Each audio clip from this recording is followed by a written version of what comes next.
Hi everyone. For my creative project, I chose to talk about traditional Italian food culture. Throughout the class, I was really interested in reading the articles about the slow food movement. I didn't know about it previously, and I thought the topic was really interesting. I actually also made my final paper on the traditional Italian food culture as well. I'm looking at how important Italian cuisine is to the culture as a whole. So in this slideshow that I put together, it's an arrangement of pictures during my time when I was studying abroad in Italy, of all kind of the pictures I took relating to traditional like Italian food traditions, and kind of hopefully you can get a sense of the certain food culture or certain ways in which Italians eat food. So one main thing that I wanted to talk about was the kind of like authenticity, I guess you could put it like that, or as kind of like the freshness and how like vibrant the food is. The food is pretty much not really like considered like bad for you. A lot of Italian food, it's considered very fresh. A lot of it's organic, and yeah. So in this, my first picture I'm going to show you, this is in an Italian supermarket. There's a lot of different pastas from the local region of Tuscany, which is where I was in. I thought this was really cool because I just remember seeing the pasta. It was really fresh, and kind of, I haven't seen any supermarket that kind of had this variety of pastas. The next picture is just one of the Italian restaurants I went to. I wanted to show you guys kind of what you could see a typical Italian restaurant looks like, that kind of was traditional. This was considered one of like the popular ones where I was studying in Florence. Yeah, it was really good, and kind of I definitely felt that kind of like that Italian dinner atmosphere at the table. It was very nice. Here is outdoors, just another restaurant in Florence. I just wanted to show you guys a picture of that. This was considered one of the most, also one of the most popular restaurants in Florence. Yeah. This picture was taken when I was in the south of Italy in a city called Siracusa. I just wanted to show you guys how right there, this is kind of a butcher right here, and in the inside there is a sandwich place where people would get paninis. Kind of these places are all over Italy, and I heard that this place was really popular. Here you see them cutting up everything. Actually, no, the butcher is inside, and on the outside, yeah, that's cheese. Yep, so there you see Italian meat. This was just one of the restaurants I saw from the outside that I went to. I wanted to bring this up. When I was doing research on my paper, I found a lot of sources that kind of expressed information on how hundreds of years ago Italy used an influence of food in like literature works, in cinema, and in the arts as well. So this was just when I was in a museum somewhere, I don't particularly remember, but you could see it's a goblet, so I kind of associated that with food. So kind of, I just think that this is kind of an influence of food in the arts. On this next picture, I wanted to play it first. So this is when I was at at the end of the semester. My school took me to a certain palace in the city, and there was kind of a buffet. I actually, when I was looking at this video again, it reminded me of something that I read when I was trying to find sources for my paper, and that was how during the Renaissance, it was kind of the start of kind of elegant dining in palaces.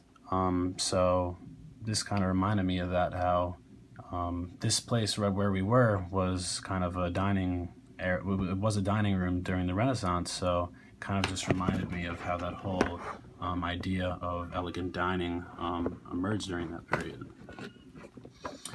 Here's another aspect of Italian food culture I wanted to show you. Here, this was when I was making like a famous Italian dish, and I just really realized from here how like authentic and like organic and fresh the food was. So it was kind of a really good experience, just because you really got to see just like an example of like really fresh pasta being made. So that's how it started out. That was the kitchen, and then kind of it was just really cool making it handmade. I found it really interesting.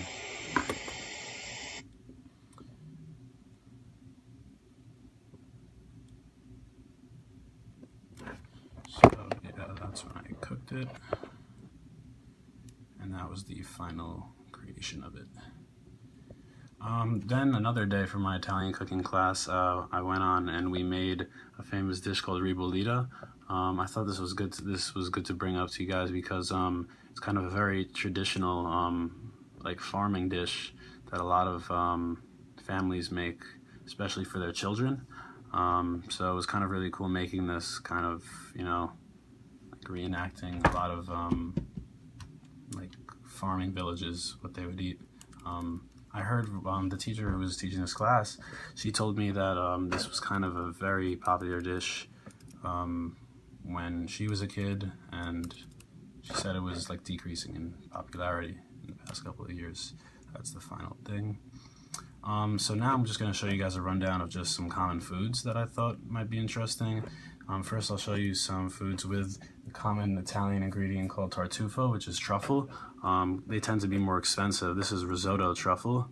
That is spaghetti with white truffle. That is ravioli with truffle. More tagliatelle with truffle, or ravioli with truffle. And this is what a common Italian pizza looks like, and Italy different than New York pizza. Now I took some pictures of pesto dishes. Pesto was one of my really favorite Italian sauces. Yeah, this is penne pesto, and this is fusilli with pesto. This is the pasta called gemelli. This dish is called carbonara, vegetariana carbonara. It's from Rome, very popular in Rome usually to have, and they make it with egg. This was bucatini. It's common also in Rome to eat. This is a cheese dish, more cheese. This is a garlic dish with bucatini. Then is on to gnocchi. Gnocchi is also very popular in Italy. You can have it with red sauce, white sauce, whatever. This was with 4 cheese sauce. This was gnocchi with almonds. This was kind of what I made in my cooking class, a different variation, peachy cacio e pepe. This is cheese sauce with pepper. It's really common in Rome, but they have it all over. This is gnocchi with a truffle sauce. This is mushroom sauce and a cream sauce with fettuccine. Now onto the red sauces. This was spaghetti pomodoro. This was a gnocchi dish with just regular pomodoro sauce. This is penne salmone. This is kind of a salmon sauce. I never had it before. I came to Italy. It was really good. This was kind of a special sauce. It was just like a pink sauce, but it was a secret ingredient. This right here is, I actually got a lot of pastas that were called with the sauce Sorrentina. Sorrentina sauce comes from Sorrento. So this is rigatoni alla Sorrentina, another one, penne alla Sorrentina, gemelli, and this is a spicy dish actually called arrabbiata. Yeah, it's just kind of like a spicy red sauce. So all those dishes I showed you, they're known as, one thing I wanted to mention to you guys was the different courses in Italian. So that was the primo dish, which is kind of the first course. Now I'm going to move into the second course, which is kind of like a customary, it's customary in Italian to have certain meals throughout the course that I'll keep on mentioning. This I wanted to show you guys because as you can see, the meat is really raw. In Florence particularly, they have something called bistecca alla Fiorentina, which the steak is usually not cooked that well, but it's very popular and a lot of people eat it. I took this picture of my friend. I could never eat steak this rare, but yeah. This was some type of steak, I'm pretty sure, but on the side you can see those are called sides, contorni. That's also a common course in Italy. This is a blueberry steak that the person I was eating with had. This is known as, well, it's mozzarella cheese, but it's known as the course you get before the primo, which is the first course. It's known as like an antipasto, which is an appetizer. So here, this is a restaurant in the south. I wanted to show you guys quick, just because I'm short on time now. One really cool thing with Italian food culture is how different it is throughout Italy. Many different cities have many different traditions and eat different local foods that they take a lot of pride in eating, and they're having. This is called arancini, and its origin is in Sicily. It was when I was in Sicily. It was all over the streets, and it was really good as well. It's made of rice, and I'm pretty sure this one had eggplant in it. So all these pictures right here, kind of the south of Italy, particularly when I was in Catania, they're known as a seafood city. So kind of they have many pastas with seafood, such as sardines, anchovies, yeah, kind of a lot of those dishes. Yeah, sardines, anchovies, that's an anchovy sauce. Another really common thing in Catania specifically, which is a city in Sicily, and no, I didn't eat a lot of this, is they eat horse. It's very common to eat horse in Italy. No, I didn't eat that, but my father, when he was there, he tasted it. Yeah, no, it was kind of pretty grueling to watch, but it was kind of interesting to see how many people at the restaurant and even just in the city eat horse frequently. That's another seafood dish. This I wanted to show you guys. It's a cannoli, obviously, but I wanted to mention it because it has pistachios on this, and when I got this, it was in the city of Bronte, which is known in Italy for the city that has the best pistachios. So I thought this was a pretty neat picture to take. This was a chocolate factory, a pastry factory that I saw that sold a lot of chocolates. That was really interesting as well. This was also in the south, another fish dish that I had, another fish dish in the south.